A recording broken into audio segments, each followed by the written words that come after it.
ఇవాళ ఎంతమంది చనిపోయారు ఈ దేశంలో, ఎటువంటి పరిస్థితుల్లో చనిపోయారు అన్నదాన్ని మనం మాట్లాడదాం. కట్టుకున్నోడే నరకం చూపించాడు, కన్న కొడుకు ముంగట తల్లి ఆత్మహత్య, తండ్రిని కాల్చి చంపిన తనయుడు.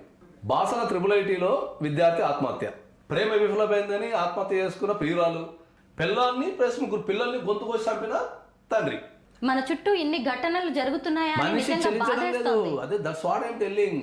ఈ దేశంలో చచ్చిపోవడమో చంపడమో కూడా అత్యంత సాధారణ విషయం పెద్ద కుటుంబాలలో. అవును, అంటే ఎవరైనా చనిపోయినా రేపటికి నార్మల్ అయిపోయి మళ్ళీ ఎవరి పనులు వాళ్ళు చేసుకుంటున్నారు.